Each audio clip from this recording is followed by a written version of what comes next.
Today we are inviting you to participate in a dialogue between two psychoanalysts. My name is Amira Simha-Alpern. I'm a licensed psychologist and a psychoanalyst, and I'm also the founder of the Potential Space, which is a center for education for psychotherapy. I'm also a faculty in the Suffolk Institute for Psychotherapy and Psychoanalysis and in the Derning Institute. I have the honor of exchanging ideas today with Dr. Gargiulo. He's a psychoanalyst and a psychotherapist. He's the author of two books. One of them is Psych, Self and Soul, Rethinking Psychoanalysis and Spirituality.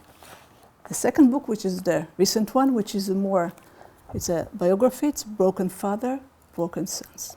Dr. Gargiulo is also a former president of the National Psychological Association for Psychoanalysis, what we call NPAP, which is in Greenwich Village, Manhattan. And he's also the co-founder of the International Forum for Psychoanalysis. He's a member of the American Psychoanalytic Association. So, Dr. Gargiulo, I was intrigued by your book, Broken Fathers, Broken Son. It's rarely that we get a psychoanalyst reflecting on their life and writing autobiography the way you did. What made you decide to write this book?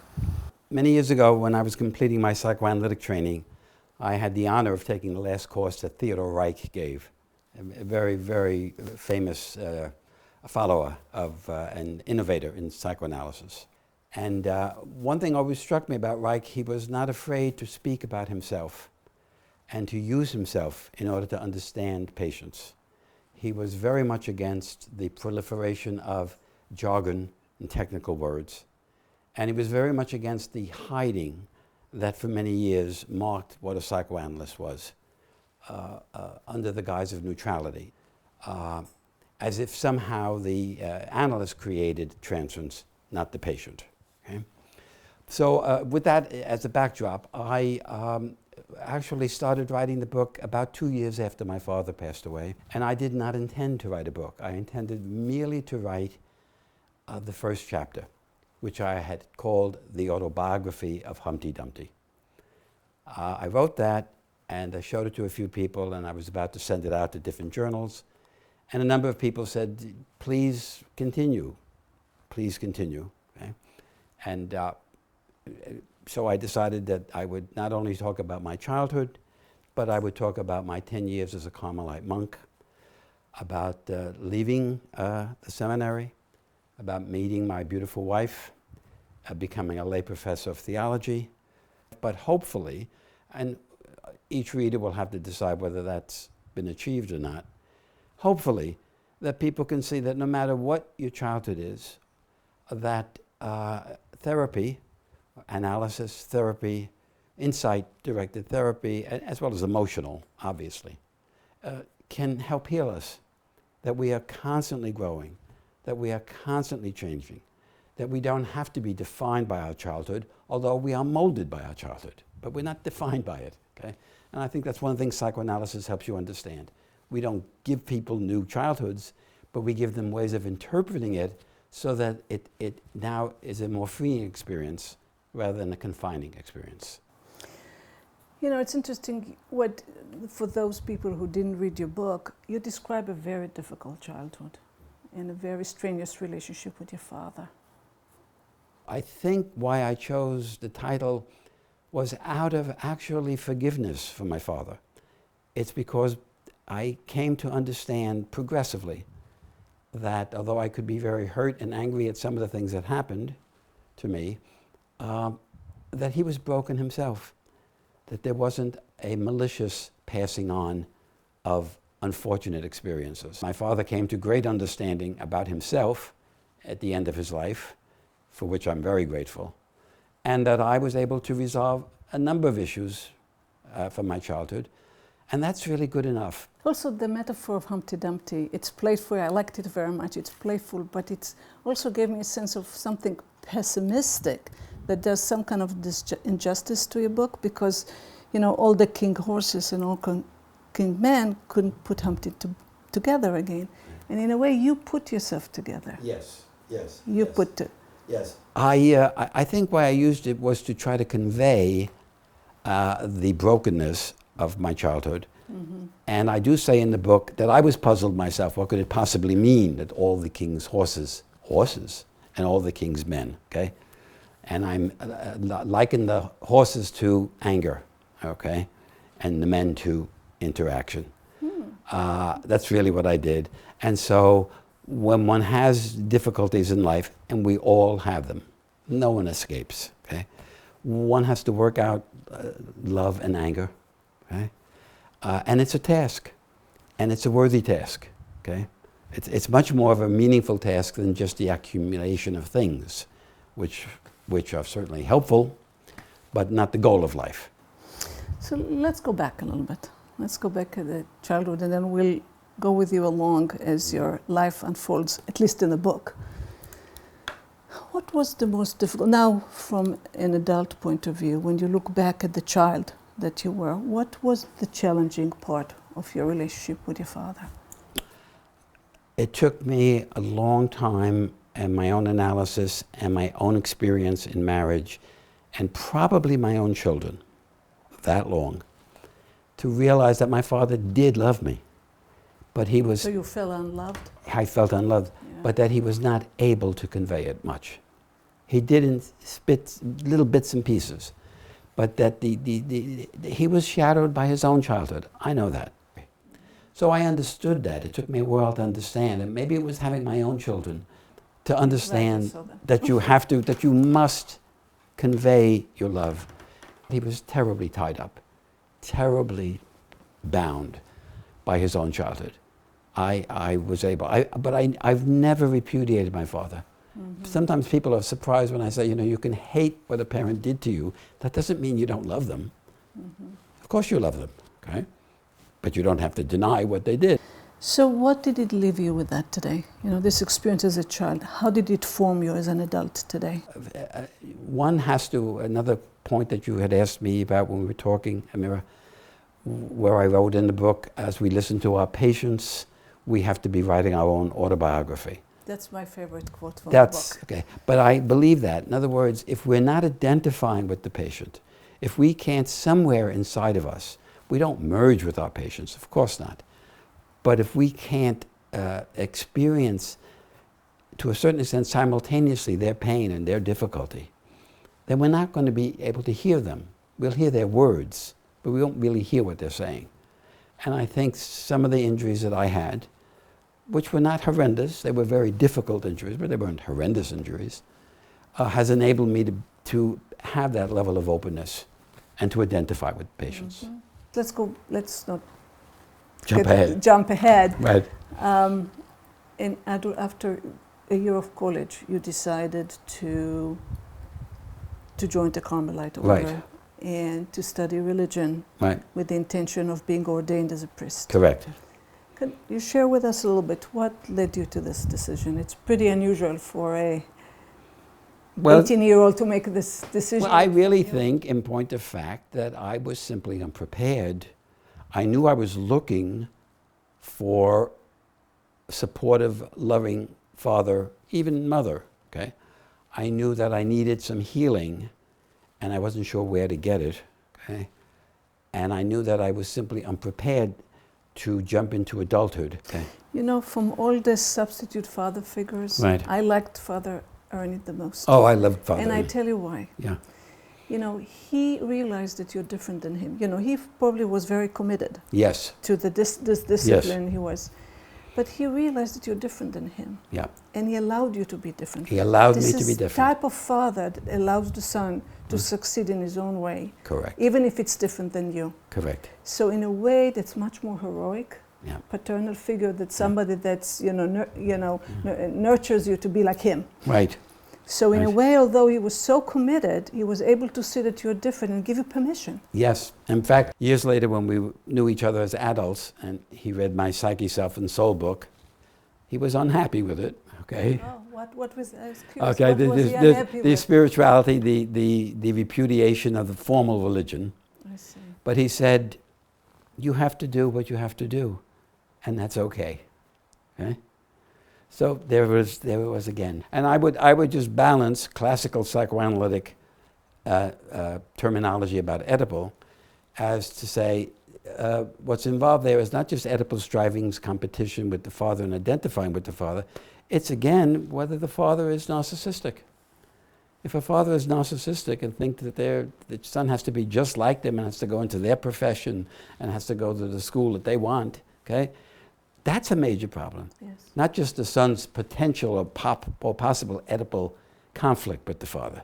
Okay? I see a lot of problems with narcissistic parents who are not able, not that they're unwilling. I'm sure inside they're willing, but they're unable to really identify with something different in them. Yes.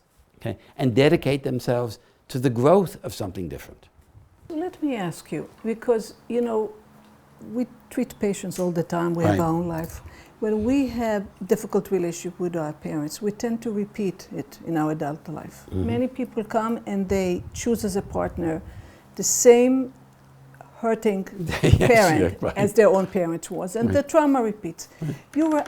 You were able to choose what we call a good object, or Right. a wife that will help you heal rather than Right. get re-injured Yeah. or re-traumatized. Yeah. How did you do that? What can you tell, you know, how can we as people choose partner that will heal us rather than re-traumatize us? Look, I was extraordinarily fortunate enough to meet my wife, Julia. But I was just remarkably lucky. We understood each other deeply. And the only thing I can say is we stood in one space. We didn't have two spaces. Okay? We stood in one space.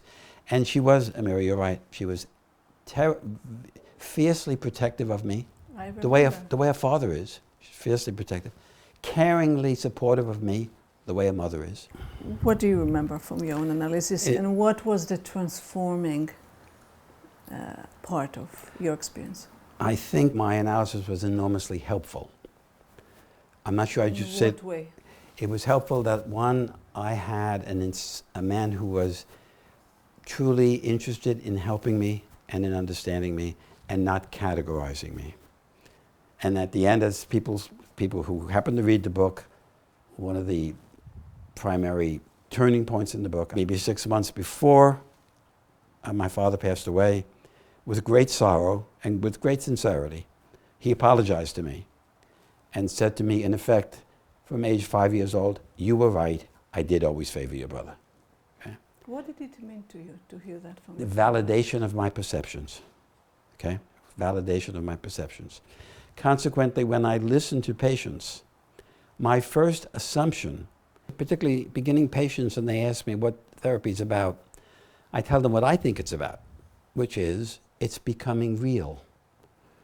And if you're real, then you'll be able to be creative. And real means I feel competent, I feel respected, I feel heard. And if we feel real, then we can, following Freud's injunction, we can work and we can love and work.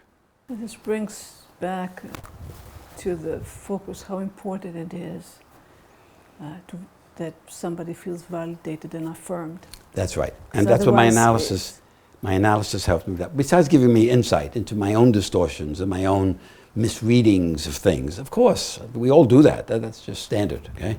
Okay. People undermine, people minimize that, and I think people who are not in our profession. So what it is, what is the therapist? The Right. therapists always agree with the patient. So Yeah. what kind of work do they do? And I Yeah, think yeah. people minimize how important it is for a person to validate that their perception, their feelings That's are right. real. One of the things that I like about the book is that it sends a message that if you have a trauma or a difficult childhood, or you didn't get what you need as a child, you're not doomed. That That's right. there can be other people in your life that can give you That's right. what you need if you just look. One of the reasons you decided to call it Broken Father's Broken Son is the recognition that we are all broken in some way. That's right. We never, we are vulnerable, but we still That's okay. transcend, and we are okay. And We're we're good at- okay, and it's okay to be broken. Okay, we don't have to pretend that we're not. That's what I mean by narcissism. There can be the narcissism of showing off, and there can be an internal narcissism of pretending that we're not injured. We are all injured. And that has to be a bridge. The goal in life is, are your injuries a bridge to other people, or are they a prison? Yes. And if you make them a prison, you're stuck with them. What are you going to do with them? Okay? You can just be angry or sad. If you make them a bridge, you're still going to be a little angry and sad, of course, but you're going to have a way of connecting. You're going to understand our commonality. So I'd like to talk a little bit about God, because psychoanalysts tend not to talk about God. Yes. And about spirituality. We stay away from it. We are stay away mostly from God. secular. We try Right. to be Right. rational.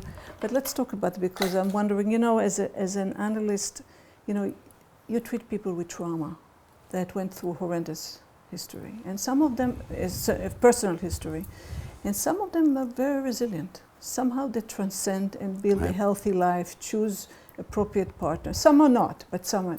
And I always ask them, who was in your life that was good? Who did you go to get help and felt supported?